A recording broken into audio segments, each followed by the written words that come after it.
Magandang hapon sa inyong lahat dyan sa Pilipinas. Today is Monday, May 11, 2020. I have this video recorded from Bangkok, Thailand, and time check is 1:35 in the afternoon. So I have this video recorded for two primary purposes. I have this IPON News Online. So I created this news online 2 days ago. No, if memory serves me right. So this IPON stands for IPON News Online stands for Indigenous Peoples Organic Network News Online. So I have two purposes why I created this IPON News Online. First, I want to create IP news presenters that present news in a very accurate and balanced presentation of their places and celebrations and activities back in the indigenous community communities in the Philippines. Second, I want to promote through the IPON News Online. As a founder, I want to promote the rights of all tribal communities in the Philippines to their exclusive right to ancestral domain, right to self-determination, right to education, and right to freedom against exploitation. So, matagal na pong merong mga indigenous people bago dumating yung mga Kastila, nandun yung mga indigenous peoples in the Philippines. But then in 1997, ang ating Kongreso ay nagpalabas ng Republic Act 8371. They call this Republic Act as the Indigenous Peoples Rights Act. And through this act, nagkaroon ng karapatan ang mga indigenous peoples, indigenous communities in the Philippines, no? And I have the copy of the Republic Act in the Cebuano or Bisaya version. So they call it in Cebuano or Bisaya Acta Republica 8371, known as alang sa katungod sa mga katawahang lumad sa 1997. So you think about that. This act becomes a law since 1997. Matagal na, no? Dugay na sa Bisaya pa. Dugay na. Matagal na itong batas na ito. And there is an assessment on our part as member of the tribal communities kung ano ba nangyari sa ating mga tribal communities all over the Philippines. I, for one, I'm a member of a tribal community. I belong to half Iskaya. My mother is Iskaya. Iskaya member, no? Ang ancestral domain namin ay sa Bohol Islands, Philippines. And ang father ko is half Manubo, half half Cebuano, Bisaya. So I have this video presented in two languages, English, maybe I will speak part of English and Bisaya and Tagalog. So that's the reason why I had created the IPON News Online para magkaroon ng boses ang lahat ng mga indigenous communities from Luzon, Visayas, and Mindanao. So, ito yung purpose, nagkaroon ako ng IPON News Online upang pag-isahin sa social media ang lahat ng mga IP. Ano bang ibig sabihin ng mga, these are technical terms, lahat ng mga IPs, mga indigenous communities o indigenous peoples in the Philippines. Hindi to EPs, IPs, indigenous peoples in the Philippines. So we acknowledge na isa kami sa mga marginalized sectors ng Pilipinas kasi nga ang mga lugar namin, ang ancestral domain namin ay hindi siya napalago ng maayos. Maraming factors na nakakontribute dito. Isa dito ang exploitation ng mga non-IPs sa lugar ng mga IPs sa kanilang ancestral domain, no? At pinasukan ng mga open mining, for instance, no, ng mga small scale and big scale miners sa Pilipinas, na na-displace yung mga IPs in the Philippines because of this open mining activities sa kanilang ancestral domains. Maraming mga factors, no? And since then, 1997, Republic Act 7390 7371. Republic Act 8371 was promulgated and became a law, no? But nagkaroon ito ng small progress on part of the IP people. So, yun, nagkaroon din ng exploitation. I know for one, no, sa IP, sa Iskaya tribe ng Bohol, ito'y naging sanhi ng exploitation kasi yung mga gustong pumalik, I'm talking about mga non-IPs na gustong maging police, no? Pumunta sila sa mga IPs kasi kunyari mag 30 na siya or 30 beyond years old sa kanyang edad or kulang siya sa height.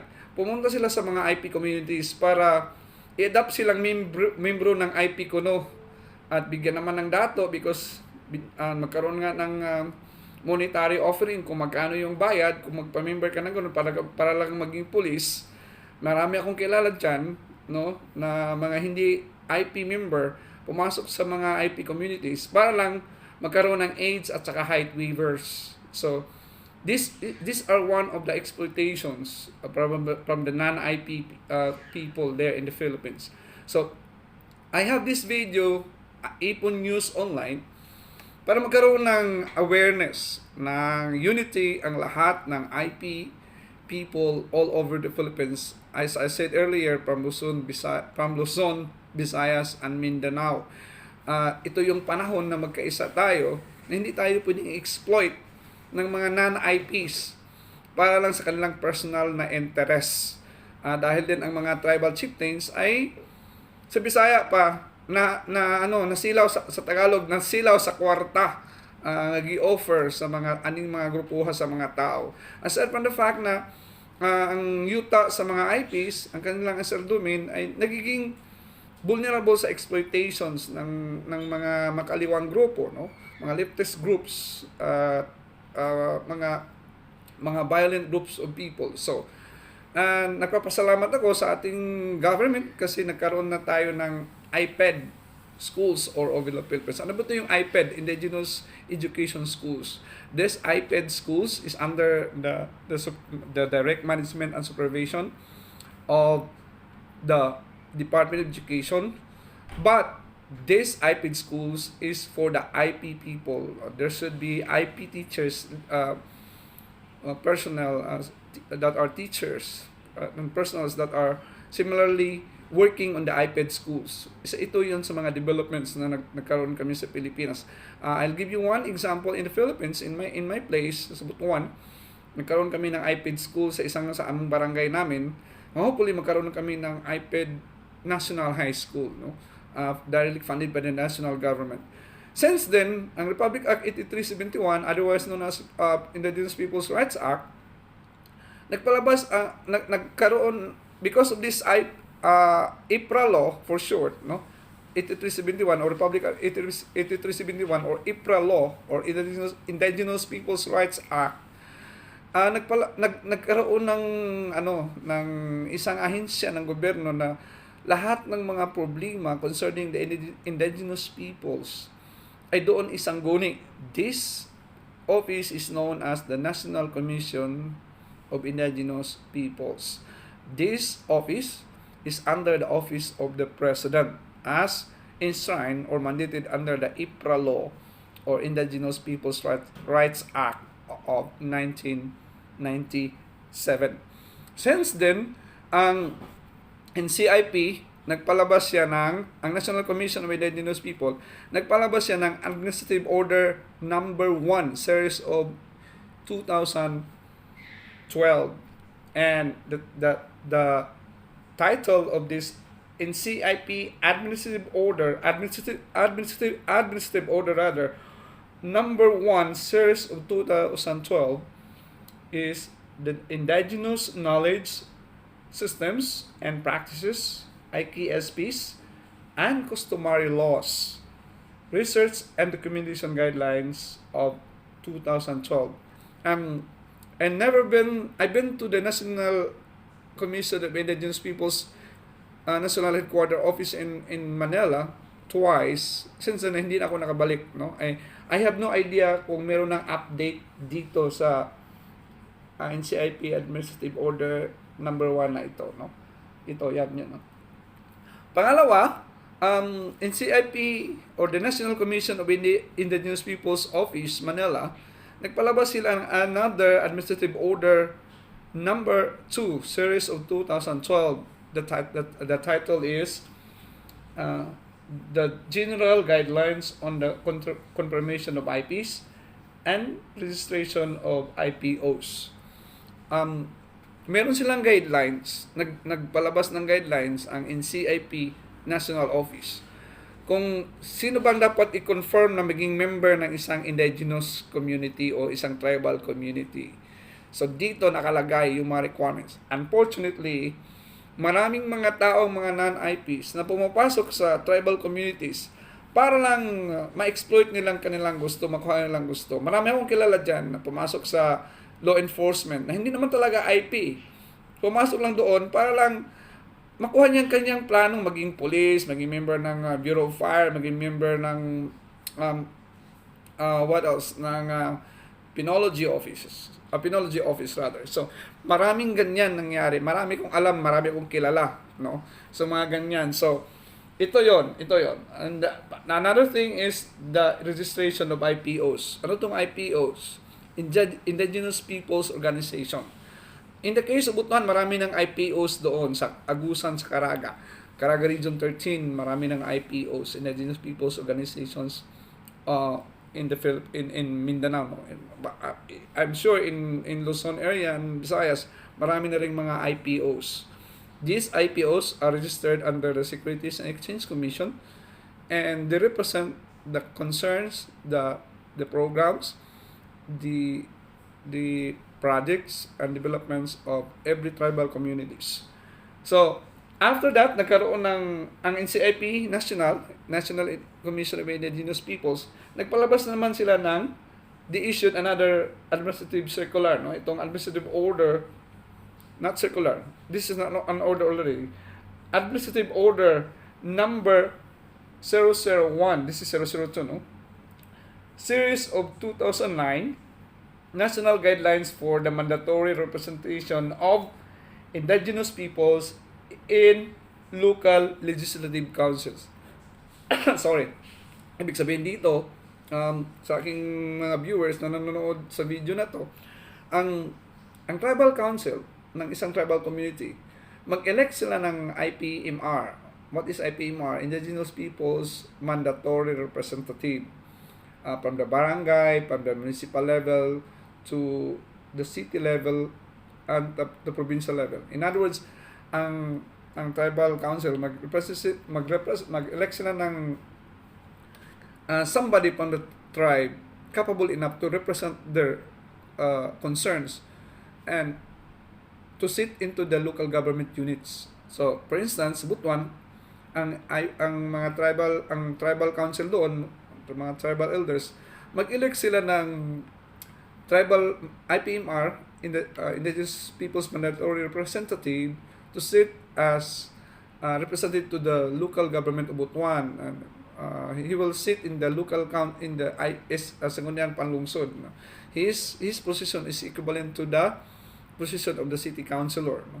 With all the funding therefore. So yun yung ito yung administrative order number 001.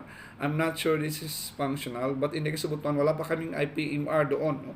I'm not sure in other regions of the Republic of the Philippines. Then, in 2012, nagpalabas naman ang CIP, National Commission of Indigenous Peoples ng Administrative Order number 5, series of 2012. Ang title is In CIP Guidelines of 2012 on the merit-based scholarship in CIP, MBS, and educational assistance in CIP, EA rather. So ito 'yon, no? Dito nagkaroon yung scholarship assistance sa mga qualified IPs. The question is, hindi naman lahat ng IP nabigyan ng confirmation kasi meron din diyang mga kababalaghang nangyari sa NCIP office. Marami akong alam diyan. Marami akong kilalang ganyang mga practices, corrupt practices na gano'n. In the case of Butuan, Agusan, nagpalabas dito ng guidelines on the selection of mandatory representatives of the Manobo tribe to barangay, municipality, city, and provincial legislative councils and other local special bodies in Caraga Administrative Region 13. I was informed na nagkaroon to ng revision or amendments. I'm not pretty sure, no? I've never been to NCIP National Office kung nagkaroon din ba ng revision at saka amendments sa administrative order na to. So with this order, no, sa ganitong mga administrative orders na to. So that is the reason why nagkaroon ako ng vision or pananaw at saka burden na i-create itong IPON News Online para ma-empower ang lahat ng mga IP people from Luzon and Visayas and Mindanao to present an accurate, bawal ito ang fake news, accurate and legitimate news from their tribal communities. Ako po'y humihikayat, encouraging and admonishing sa lahat ng mga IP communities all over the Philippines to become a IP news presenter sa ating IPON News Online para po magkaroon tayo ng boses sa lahat ng aspeto ng ating komunidad at sa ating gobyerno ng Pilipinas.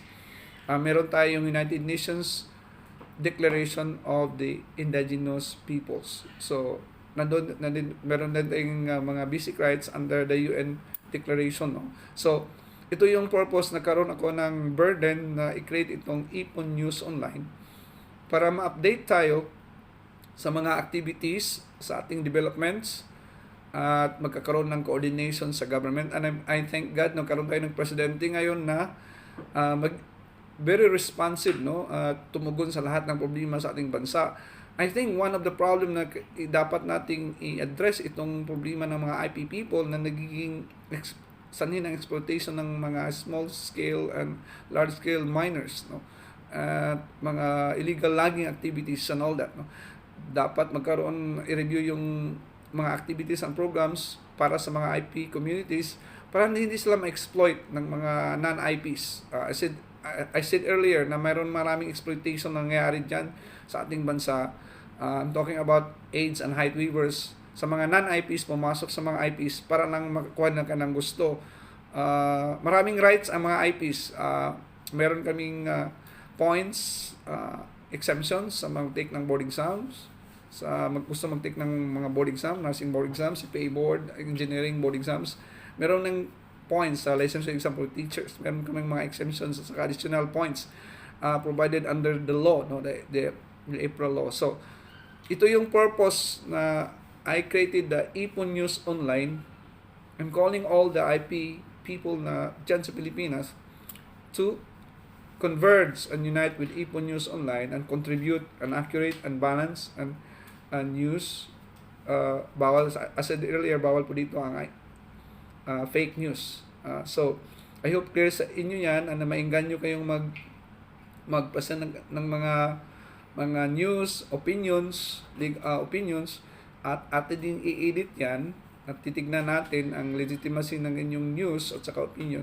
So, I encourage you, IP people there in the Philippines, mag-share ng inyong mga news, no? At saka lahat ng activities nyo sa inyong tribal communities from Luzon, Visayas, and Mindanao. So, that is the reason why, as again, na-create itong IP News Online. So, I hope magkaroon to ng progress in the coming days to come at magkaroon tayo ng boses starting from social media, no? So thank you for listening and good afternoon and stay safe. This is I am an IP chief presenter. I belong to the Skaya tribe, so you just call me Rahadoms or Rahadoms Magarin of the Skaya tribe Sky Man Ubot Tribe, Ubot One City. Thank you for listening. Bye-bye and God bless you all next time.